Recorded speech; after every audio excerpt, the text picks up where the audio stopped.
Marc 10, verset 46. Vous y êtes. Un texte qu'on connaît vraiment très bien. On va le relire et le méditer ce matin. Ils arrivèrent à Jéricho, et lorsque Jésus en sortit avec ses disciples et une assez grande foule, le fils de Timée, Bartimée, mendiant, aveugle, était assis au bord du chemin.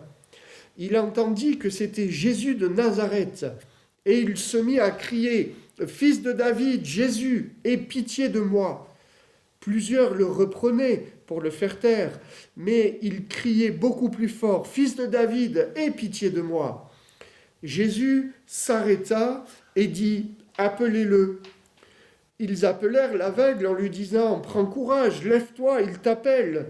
L'aveugle jeta son manteau et, se levant d'un bond, vint vers Jésus. Jésus, prenant la parole, lui dit « Que veux-tu que je te fasse ?» « Rabouni, lui répondit l'aveugle, que je recouvre la vue. » Et Jésus lui dit « Va, ta foi t'a sauvé. » Aussitôt, il recouvra la vue et suivit Jésus dans le chemin. Amen. Le Seigneur, frères et sœurs, m'a vraiment interpellé avec ce texte. Pourtant, je suis comme vous, je l'ai lu des dizaines de fois, mais il m'a interpellé. Et c'est dans ce sens que j'aimerais partager une fois de plus ce texte avec vous pour essayer de vous communiquer peut-être cette porte que le Seigneur a ouverte pour que je puisse percevoir ce qu'il voulait nous dire, une fois de plus, pour nous ce matin. Vous savez que quand on apporte un message, le Seigneur, il nous parle à moi, au prédicateur, bien sûr, presque en premier. C'est un message que l'on reçoit, et c'est dans ce sens aussi que je vais essayer de le transmettre du mieux que je le pourrai, avec l'aide du Saint-Esprit, bien évidemment. Il y a plusieurs personnages dans ce récit, mais pour introduire le sujet qui nous intéresse, j'aimerais commencer par parler de Monsieur Timée. On ne sait pas grand-chose, mais quand même, la Bible nous dit quelques éléments. Alors on va parler de Monsieur Timée. La signification de son nom, peut-être vous le savez, vous l'avez déjà entendu, ça signifie hautement estimé. Hautement apprécié. On peut dire que cet homme, Monsieur Timée, était reconnu dans sa génération. On pourrait presque dire qu'il a marqué sa génération, en fait. On ne sait pas grand-chose. Est-ce que Monsieur Timée était riche ? Peut-être, peut-être pas. Est-ce que c'était un homme d'affaires ? Est-ce que c'était un homme qui vivait modestement ? En fait, on ne sait pas trop ce qu'il en est réellement. Toujours est-il, c'est que cet homme, c'est sûr, il a marqué les personnes. Peut-être faisait-il partie de ces personnes qu'on aimait appeler lorsqu'on avait un problème, lorsqu'il y avait une difficulté, peut-être matérielle, il fallait faire peut-être des réparations à la maison. On appelait Monsieur Timée parce qu'il était toujours prêt à rendre service. Peut-être était-il quelqu'un de sage. Et c'est bien d'avoir des frères ou des sœurs qui sont sages, à qui on peut parler et qui savent nous conseiller, qui savent encourager. Et peut-être que Monsieur Timée faisait partie de ces personnes-là, qui étaient sages. En tous les cas, on peut quand même supposer que cet homme, Monsieur Timée, était marié. Est-ce qu'il a eu plusieurs enfants ? Peut-être. En tous les cas, ce que l'on sait, c'est qu'il a eu un fils. Et un fils particulier. En fait, comme tout père de famille, Monsieur Timée, lui, il voulait le meilleur pour ses enfants. Et est-ce que Bartimée était le premier de ses fils ? Peut-être. On ne sait pas exactement, mais on peut peut-être le supposer. En tous les cas, quand Bartimée est venu au monde, il me semble que pour Monsieur Timée, c'était tout trouvé. Qu'est-ce qu'il pouvait espérer pour son fils ? Peut-être c'est qu'il suive les traces de sa propre vie. D'être un homme bon, un homme qui arrivera plus tard à être lui aussi hautement estimé. Et c'est même naturel de vouloir cela. On comprend que pour Monsieur Timée, d'avoir appelé son fils Bartimée, fils de Timée, il y avait vraiment une projection de vocation, d'appel, en se disant, lorsqu'il regardait son fils, il disait, mais voilà, je veux que tu me ressembles plus tard. Je veux que tu marches sur mes pas, que tu suives ma voie, que tu marches sur ce chemin, mon chemin. Sauf qu'on comprend quand même qu'il y a dû avoir un accident de parcours pour Bartimée. Parce que comment le Saint-Esprit a décrit la vie de cet homme nous fait dire que c'est pas forcément que Bartimée était une personne hautement estimée. On comprend qu'il y a eu vraiment des situations difficiles qui a fait que Bartimée, il n'a pas pu suivre comme son père aurait voulu ce chemin tout tracé, cette vocation, cet appel, parce qu'il a eu, on ne sait pas, une maladie, un accident, quelque chose qui a fait qu'à un moment donné, il a été aveugle. Et la Bible nous dit que cet homme, il était mendiant, aveugle et assis donc au bord du chemin. Assis au bord du chemin, c'est vraiment l'image d'une vie qui est comme en pause, à l'arrêt. Voilà comment Bartimée est décrit, et on connaît bien sûr largement ce texte et tout ce à quoi cela peut faire référence.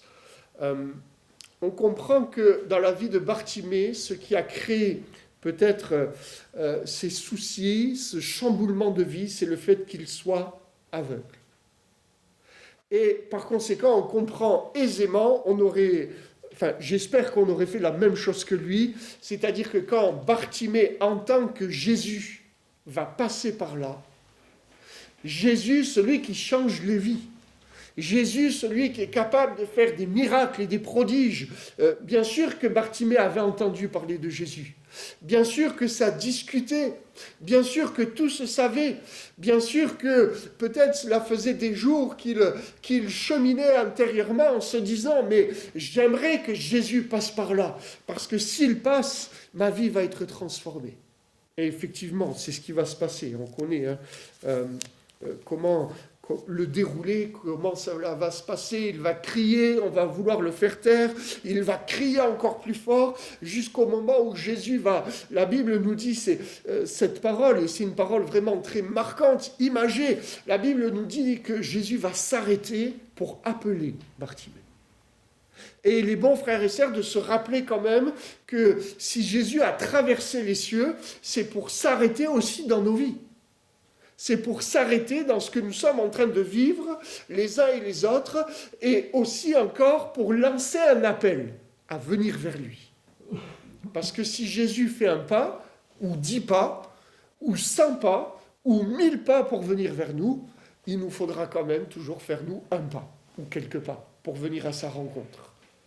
On le sait, c'est cela le message de l'Évangile, et c'est cela aussi la vie de foi, la foi que Jésus veut manifester, susciter dans les cœurs des uns et des autres, et c'est ce qu'il a fait dans le cœur de Bartimée. Il va donc lui poser cette question, lorsque Bartimée va venir devant Jésus, une question qui peut nous surprendre, parce que bien sûr que Jésus savait ce que Bartimée avait, c'est évident, rien n'est laissé au hasard, mais il pose cette question pour interpeller, susciter la foi. Que veux-tu que je te fasse ?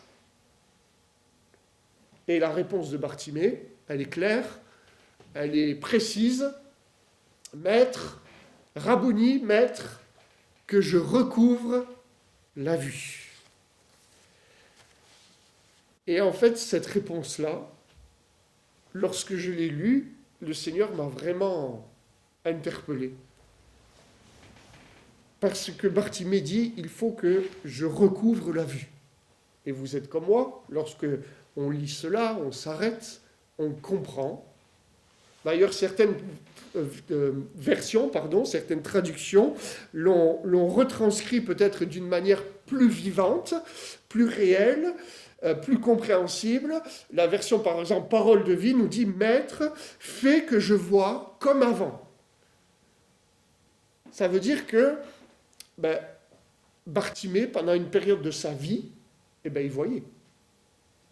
Et que forcément, donc, cet accident de parcours, cet accident, ce qui s'est passé à un moment donné dans sa vie a fait que la vue lui a été ôtée. 5 ans, 10 ans, 20 ans, on ne sait pas. On ne sait pas. On ne sait pas ce qui s'est passé. La seule chose qui est claire, c'est que Bartimée exprime une réalité. Seigneur, je veux voir comme avant. Sous-entendu, avant je voyais, ma vision était juste, c'était clair, il s'est passé quelque chose, et je veux revenir comme avant cet accident. Et c'est là où peut-être cela peut nous parler, faire écho avec nos vies, frères et sœurs, parce que peut-être ce genre de conclusion, on l'a tous vécu, et peut-être on se l'est tous dit un jour ou un autre, ou à un moment donné, il y a eu comme un avant et un après dans notre vie. Avant, j'étais comme ceci, comme cela. Et il s'est passé peut-être des choses, des situations, des circonstances. On va le définir, on va essayer de voir ça ensemble. Et aujourd'hui, il peut sembler que j'ai tout perdu. Avant, fait que je puisse voir, fait que je vois comme avant. Et c'est là où peut-être le Seigneur m'a vraiment interpellé. Parce que c'est comme si le Seigneur me disait, mais c'est pour Bartimée, c'était la vie de Bartimée, mais ça peut aussi nous arriver à nous en tant qu'enfants de Dieu.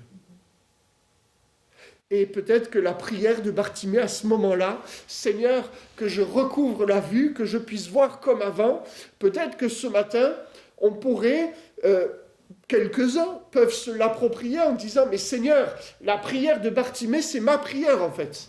C'est ce que moi je veux, c'est ce qu'il y a au fond de mon cœur. Peut-être qu'on ne sait pas comment l'exprimer, peut-être qu'on ne sait pas comment dire les choses, mais finalement, Seigneur, c'est ce que je ressens, moi. Personnellement, j'ai envie de voir, d'avoir la même vision de avant ce qui s'est passé, ce qui m'a touché, avant ce qui m'a fait souffrir, avant ce qui a bouleversé ma vie. Et on est tous concernés finalement. Ça peut tous être une partie de notre vie. Sous-entendu, on comprend physiquement, bon, même si quelques-uns ont des lunettes, ça va, on n'est pas aveugle. Mais spirituellement, c'est ça qui est important. Spirituellement, peut-être qu'on est devenu malvoyant. Peut-être même que spirituellement, on est devenu aveugle. Mais oui, mais les accidents de la vie, on en connaît tous, frères et sœurs. Il n'y a personne ici qui pourrait dire, mais moi, je suis tellement spirituel, tellement parfait, qu'il n'y a rien qui me touche. Bon, s'il y avait quelqu'un comme ça, venez nous voir qu'on ait la solution en fait.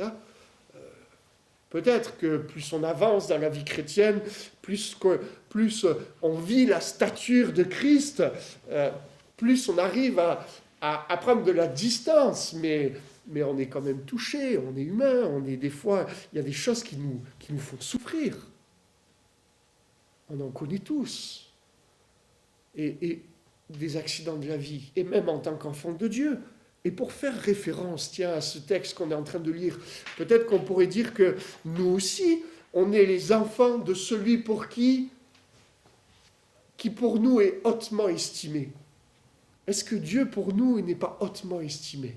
Oui. Et est-ce que, si on prend ce texte sous ce prisme-là, on ne pourrait pas nous dire, mais finalement, les Bartimée, les fils de celui qui est hautement estimé, ça peut être nous, parce que notre Dieu, il est bien sûr plus que hautement estimé pour nous. Il est adoré, mais vous comprenez l'image.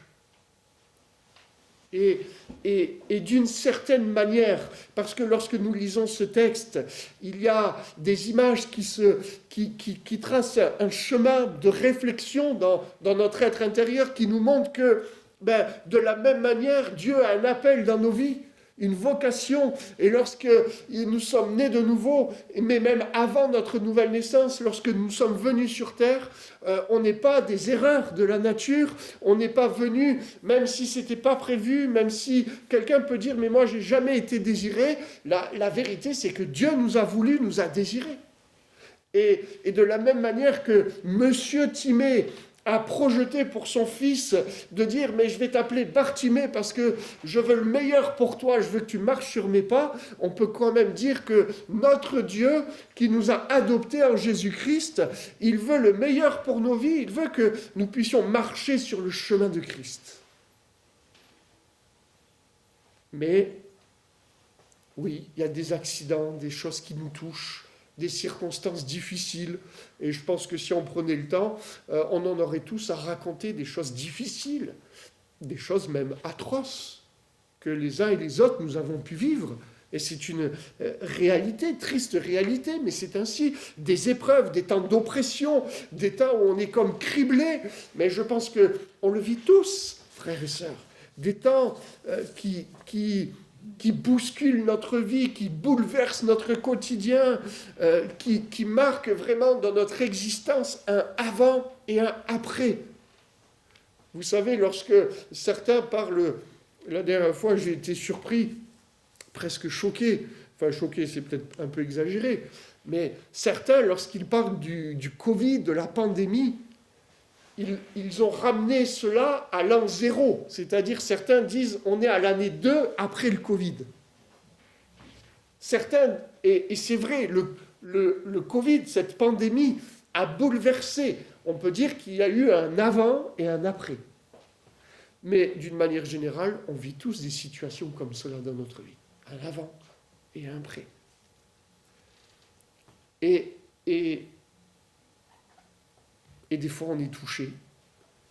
On est dans la foi. Ça ne veut pas dire qu'on n'est pas dans la foi. Ça ne veut pas dire qu'on n'aime pas Dieu. Ça ne veut pas dire qu'on n'est pas sauvé. Ça ne veut pas dire qu'on n'est pas agréable pour le Seigneur. Mais c'est ainsi. On est touché intérieurement. Et épreuve après épreuve, difficulté après difficulté, bouleversement, chamboulement, des choses difficiles, atroces qui nous touchent. Vous savez, il y a quelque chose qui peut arriver, c'est que ça peut toucher notre perception, notre œil, notre vision, notre vue spirituelle, les yeux de notre cœur, comme on l'a chanté. Et vous savez, Jésus nous dit, mais faites attention parce que si l'œil est la lampe du corps, alors si l'œil est en bon état, alors tout le corps sera bien éclairé. Mais si ton œil, vous connaissez ces textes, Matthieu 6, 22, 23, mais si ton œil est en mauvais état, et oui, ça veut dire que l'œil peut être en mauvais état. Le Seigneur Jésus sait de quoi il parle. Hein. Mais si ton œil est en mauvais état, tout ton corps sera dans les ténèbres. Et oui, parce que notre vision spirituelle, va dépendre comment nous allons intérieurement, spirituellement. Et comment nous allons intérieurement, spirituellement, cela peut rejaillir sur tout notre être, corps, âme et esprit. On le sait. C'est une réalité. Et vous savez que notre œil, lorsque notre vision est touchée par rapport aux épreuves, par rapport à tout ce que nous avons vécu, ça peut changer notre perception de Dieu aussi. Ça peut venir changer, parasiter notre manière de voir Dieu, Dieu en tant que Père, l'amour qu'il a pour nous, la vie chrétienne. On peut ne plus percevoir la vie chrétienne telle qu'elle est vraiment aussi. On peut être béni, mais ne plus voir les bénédictions. On peut même des fois devenir impassible. Il n'y a plus de saveur dans ce que nous vivons en tant qu'enfants de Dieu. Dieu est là, on ouvre la parole, on prie, on est dans la communion fraternelle, mais il y a quelque chose intérieurement qui se passe. Notre œil est en mauvais état, notre corps est comme plongé dans une sorte d'obscurité. Ça ne veut pas dire qu'on est exclu du salut, on comprend bien cela. Ça veut dire qu'il y a quelque chose comme un voile intérieur qui vient et qui fait qu'il y a comme une tristesse qui s'empare de nos vies. Il n'y a plus d'émerveillement, plus de joie peut-être. Et pour revenir à notre texte de Bartimée, mais peut-être que, puisque ce texte utilise une image réelle, peut-être que, comme Bartimée, on peut se retrouver assis au bord du chemin. Ça vous est déjà arrivé? Je pense que ça nous arrive à tous. Hein. On s'assoit Ça ne veut pas dire qu'on n'a plus la foi, vraiment, je le redis, hein. On est assis. On a comme stoppé la marche. Et malheureusement, on en connaît des personnes qui vivent cela. Hein. Et nous, on l'a vécu aussi. Comme l'élan est stoppé. Notre perception, on est devenu... Il y a une obscurité, on est malvoyant spirituellement. On ne voit plus Dieu dans notre quotidien, on ne voit plus Dieu à l'œuvre. On ne voit plus les grâces, les bénédictions comme quelque chose d'extraordinaire, de magnifique. Il y a comme quelque chose où ça devient insipide, plus de saveur. Et vous savez, c'est pour revenir, pour faire le lien avec Bartimée, la Bible nous dit que cet homme était mendiant. Mais son identité, c'était pas ça en fait. Ce à quoi il était appelé, son identité, le fond de sa vie, c'était pas d'être mendiant. C'est d'être fils de celui qui est hautement estimé, c'est-à-dire d'être lui-même hautement estimé, d'avoir une stature. Et je dis cela parce que ça peut toucher aussi notre vie intérieure et comment nous vivons, comment nous percevons la réalité de notre identité en Christ. Et quelquefois, ça peut prendre des proportions où, à l'image de ce que le fils prodigue, lorsqu'il va revenir, il va dire cette parole: je ne suis plus digne d'être appelé ton fils, traite-moi comme l'un de tes serviteurs, de tes mercenaires, pardon. Je ne suis plus digne d'être appelé ton fils.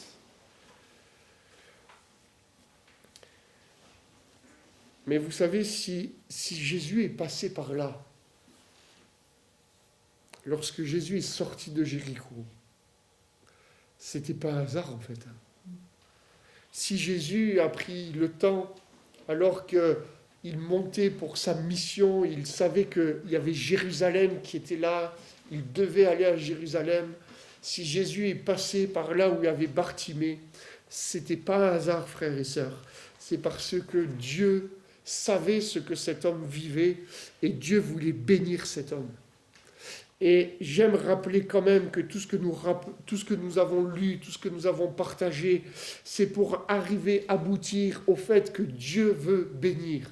Dieu veut peut-être nous redonner la vision, une vue spirituelle, pour que nous puissions dire: Seigneur, oui, que je puisse voir comme avant, et que Dieu puisse nous toucher, nous bénir, pour que nous ayons la même vision spirituelle peut-être qu'au jour de notre conversion.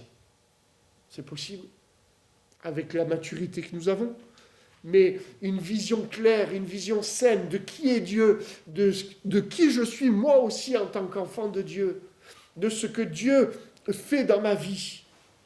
Et de cette même manière où Jésus est arrivé, il passait par là, la Bible nous dit qu'il s'est arrêté. Et je l'ai dit en introduction et je le répète, excusez-moi de le dire là, mais lorsque Jésus passe et il s'arrête, c'est parce qu'il veut bénir. Et si Jésus est venu dans ce monde, frères et sœurs, c'est pour s'arrêter. Et même si Jésus est retourné auprès du Père, il y a toujours cette réalité qu'il veut nous montrer qu'il veut s'arrêter dans ce que nous vivons. Parce qu'il veut nous bénir. Il veut nous appeler. Il veut nous dire: mais viens, je veux parler avec toi, je veux faire quelque chose pour toi, je veux te bénir, je veux te poser cette question pour que tu puisses te positionner spirituellement. Parce qu'après tout, cette question, on y revient, elle est quand même... Je ne sais pas ce que vous en pensez, si Jésus nous posait cette question ce matin. Que veux-tu que je te fasse ? Peut-être qu'on dirait, bon, je suis aveugle, mais d'un autre côté, si je pouvais avoir 50 millions d'euros sur mon compte, est-ce qu'on accepterait d'être aveugle encore quelques années ? Vous voyez, ce n'est pas une question anodine que Jésus pose. Hein. Que veux-tu que je te fasse ? Oui, c'est vrai, Seigneur, je suis aveugle, mais d'un autre côté, si je pouvais avoir un château en Espagne ou en Finlande, où vous voulez, je ne sais pas, est-ce que des fois, on n'est pas là en train de peser le pour et le contre ? C'est ça que Jésus est en train de dire, en fait, à cet homme. Ouais. Qu'est-ce que tu veux ? Qu'est-ce que tu veux que je fasse pour toi ? Sous-entendu, pour toi. Vous imaginez cette question ? C'est le Fils de Dieu. Lorsque Jésus pose cette question, et lorsque Jésus nous pose cette question, il y a un éventail qui s'ouvre devant nous. Seigneur, que je sois un super-héros spirituel. Non, hein? Seigneur, que j'ai tous les dons. Seigneur, que j'ai ceci. Seigneur, que je puisse faire cela. Seigneur, que je puisse montrer aux autres qu'ils se sont trompés. Seigneur, fais-moi justice. Je veux bien rester aveugle, mais fais-moi justice. En fait, cette question, elle est vraiment profonde. Elle est vraiment profonde. Parce que Dieu nous montre par là que une des choses les plus importantes finalement, c'est qu'on puisse voir par la lumière de Christ, avoir cette vraie vision. Et je ne sais pas ce que vous en pensez, frères et sœurs, mais aujourd'hui, on a besoin de voir comme Jésus voit. Le peuple de Dieu a besoin de voir comme Jésus voit la situation, ce qui se passe aujourd'hui dans le présent, mais ce qui va arriver demain, après-demain. On a besoin de la vision de Jésus-Christ. On a besoin de la vision de Dieu. On a besoin d'y voir clair. C'est de cela dont nous parle ce texte. Et c'est en ce sens que cela nous ramène à nous-mêmes. Qu'est-ce qui est le plus important pour nous? Qu'est-ce qui est le plus important? Seigneur, c'est vrai, j'ai perdu ma joie. Ça peut arriver en tant que chrétien. Seigneur, je suis triste. Seigneur, j'ai plus cette allégresse. Seigneur, regarde, après tout, toutes ces années, toutes ces épreuves, c'est normal, Seigneur. Oh Seigneur, qu'est-ce que tu pourrais faire pour moi, Seigneur? Seigneur, fais-moi justice, reprends-moi. Seigneur, que je puisse être auprès de toi. On peut tellement imaginer de choses, frères et sœurs. Mais Jésus veut nous amener, en fait, à ce positionnement spirituel, où il nous dit, mais viens tel que tu es. Mais choisis, en fait. Choisis la vie. Choisis le chemin de Christ. Choisis de voir comme moi je vois. Et vous savez, Bartimée, lorsqu'il s'est adressé à Jésus, il a dit, Rabouni, maître, c'est toi mon maître. Et frères et sœurs, c'est bon de se rappeler que notre maître, c'est Jésus-Christ. C'est lui qui règne. Et il est bon de venir vers notre maître tel que nous sommes. Vous savez, Bartimée, ce qu'il va faire quand il a vu que Jésus s'arrêtait et que Jésus l'appelait, il va prendre son manteau, il va le jeter. Il va pas se cacher derrière un manteau, il va pas venir avec son quotidien, ce qu'il avait l'habitude. Non, il vient, excusez-moi de le dire comme ça, il vient à nu, il vient tel qu'il est, parce qu'il veut vivre un renouveau. Il ne veut pas voir avec le manteau qu'il avait. Il ne veut pas une double vision, en fait. Il ne veut pas garder son vêtement, son manteau, qui symbolisait toute sa vie d'avant, en étant aveugle, mendiant, assis au bord du chemin. Il ne veut pas cette vision-là et la vision nouvelle que Jésus lui offre. Alors non, il laisse son manteau. Pourtant, il n'est pas encore guéri. Il ne voit pas encore. Mais par la foi, il avance et il dit, non, Seigneur, je ne veux plus d'une vision... excusez-moi de le dire comme ça, je ne veux pas d'une vision mondaine, je ne veux pas d'une vision de ma personne, je ne veux pas une vision égoïste, je ne veux pas une vision qui est liée à ce que je suis, Seigneur. Je veux ta vision, je veux voir comme toi tu vois. Et c'est ça, frères et sœurs, que Jésus peut-être veut nous rappeler ce matin dans ce texte, que peut-être on redécouvre d'une nouvelle manière. Jésus nous dit, mais qu'est-ce que tu veux que je fasse? Sous-entendu, il faut que tu choisisses, il faut qu'on choisisse. Vous savez, on en a tous connu, et je dis cela vraiment, vraiment, sans jugement, sans condamnation. Mais et d'ailleurs, la Bible parle. On a connu des personnes dans notre entourage qui ne voulaient pas la bénédiction. Vous en avez connu? Moi, je me souviens, j'étais jeune converti, un pasteur qui est là, qui d'ailleurs qui m'a introduit dans le ministère. Une fois, il me racontait qu'il y avait une réunion et on priait pour les malades dans cette réunion. Et vraiment, les gens étaient touchés. Et je vous l'ai raconté, il me semble, plusieurs fois. Et un homme, il avait vu, alors que lui faisait l'accueil, il avait vu rentrer dans l'église un homme qui était mal en point, je ne sais plus ce qu'il avait. Et alors que y avait cette file qui était là, les pasteurs priaient pour les personnes, il se passait des choses. Lui, en tant que pasteur, il va voir cette personne dans l'auditoire, il va lui parler, il va lui dire, mais monsieur, vous ne voulez pas vous avancer, on va prier pour vous, vous allez voir, Jésus va vous guérir. Et cet homme lui a répondu, ah ben non, ça pourrait marcher. Ah ben non, ça pourrait marcher. Et non, ça pourrait marcher. Et oui. Peut-être qu'il percevait des aides, on ne sait pas. Ça pourrait marcher.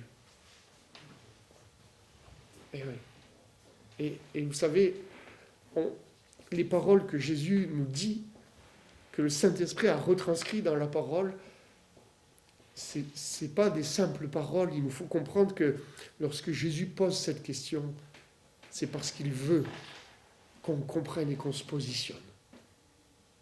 On ne peut pas vouloir la vision de Dieu et garder et être constamment centré sur ce qui ne va pas en nous, sur nos épreuves, tout ce que nous avons vécu. Parce qu'à un moment donné, ça ne fonctionne pas. C'est plus que la vue, en fait, que Jésus a redonnée à cet homme, en fait. Je pense qu'on le comprend pas vraiment, que Dieu nous aide à comprendre que c'est plus que la vue, en fait. C'est une réhabilitation intérieure profonde. C'est une nouvelle vie, une nouvelle vision, une nouvelle conception même de la vie, du quotidien qui fait que cet homme, il a été bouleversé. Et je crois que ce que Dieu attend de nous, c'est cela, c'est la même chose. C'est peut-être de dire, mais excusez-moi, je vais le dire ainsi, arrête de regarder ce manteau qui couvre, qui te rappelle constamment les épreuves, les difficultés, les souffrances. Arrête de penser constamment, il y a eu un avant, il y a eu un après. Dieu le sait, Dieu le voit, mais Dieu a tellement d'autres choses à nous donner.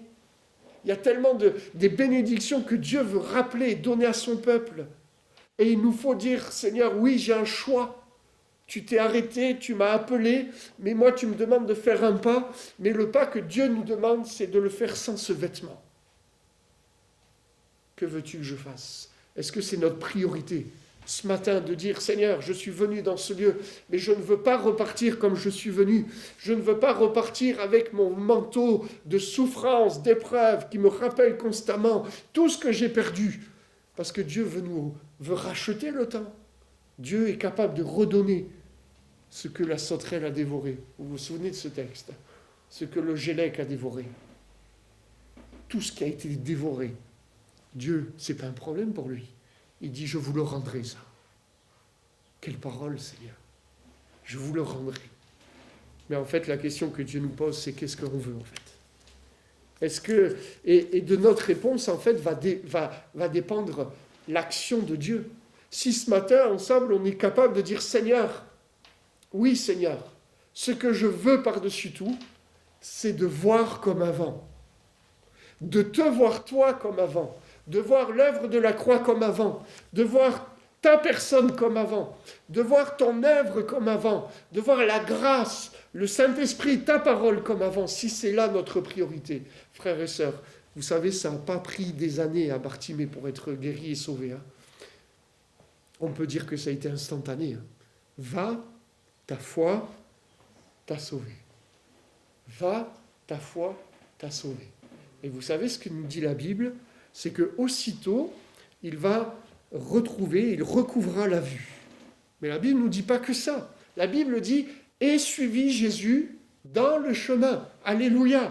Il n'était plus assis au bord du chemin. Il était plus spectateur de la vie des autres et il était plus absent de sa propre vie. Il était vivant dans le chemin de Christ. Il était rentré dans cet appel, dans cette vocation. Lui qui était mendiant, son identité avait été touchée, sa vie intérieure avait été touchée. Le monsieur Timée, on ne sait pas s'il était encore en vie, mais monsieur Timée, peut-être qu'il était rongé par le chagrin de voir son fils être abattu ainsi, mais en un quart de seconde, cet homme qui était anéanti va être rétabli dans entité, corps, âme et esprit, et son identité a été retrouvée, c'est celui qui est hautement, le Fils de celui qui est hautement estimé. Et frères et sœurs, c'est cela, lorsque Dieu nous voit, lorsque Dieu vous voit, je vais vous tutoyer même, lorsque Dieu te voit, il voit son enfant pour qui il a de l'estime. Est-ce qu'on le croit, frères et sœurs? Est-ce qu'on croit que Dieu a de l'estime pour nous? Ben, il me semble que oui. Il nous faut le croire, frères et sœurs. Et parce qu'il a de l'estime pour nous, comme M. Timée, il veut que nous soyons restaurés et rétablis, et que nous soyons dans cet appel, cette vocation, à honorer notre Père dans notre quotidien, à voir comme avant, par la grâce de Dieu. On peut prier un instant? On ferme les yeux, s'il vous plaît. Seigneur, nous sommes devant toi ce matin. Ta parole a été annoncée et nous croyons que par ton esprit, elle produit du fruit. Seigneur, tu parles au cœur. Seigneur, nous sommes tous là devant toi. Et nous voulons nous approprier la prière de cet homme Bartimée. Oui, Seigneur, qu'on puisse voir comme avant. Nous ne voulons pas laisser les épreuves, l'angoisse, les soucis de ce monde venir toucher la vision que nous avons de toi, mais aussi de notre vie chrétienne. Aide-nous, Seigneur. Oui, aide-nous à prendre position ce matin, à laisser ce vêtement qui nous rappelle constamment nos souffrances, pour nous tourner vers toi. J'aimerais, frères et sœurs, proposer, si vous le souhaitez, juste lever la main pour répondre à l'appel de Dieu ce matin. Comme pour dire, Seigneur, je veux voir comme avant. Voilà, le Seigneur a vu votre main. Voilà, le Seigneur voit les mains se lever. Vous savez, voilà, le Seigneur a vu. Vous savez, quand on lève la main, c'est important. C'est pas anodin, c'est pour dire, Seigneur, je veux faire comme Bartimée ce matin. Je veux laisser ce vêtement. Je veux te faire cette prière. Et frères et sœurs, laissez-moi vous dire que cette prière, Dieu, il l'exauce. Ça ne peut pas être autrement. Si c'est votre prière, Seigneur, par la foi, je proclame que tu vas redonner la vue à tous ceux qui ont levé la main ce matin. Cette vision spirituelle, les choses vont changer. L'attitude intérieure, cette joie qui peut-être était disparue, tu vas la redonner, Seigneur, à tes enfants. Seigneur, merci parce que tu nous estimes. Seigneur, pour nous, tu es celui qui est hautement estimé. Nous t'adorons, Seigneur. Mais nous savons aussi que nous avons du prix à tes yeux, de la valeur. Merci de ce que tu fais. Merci de nous visiter les uns et les autres maintenant, Seigneur. À toi soit toute la gloire, Jésus-Christ. Amen. Amen. Que le Seigneur soit béni, frères et sœurs. Que le Seigneur soit béni et qu'il nous fasse vivre de grandes bénédictions pour la gloire de son règne et de son royaume. Voilà, bon retour.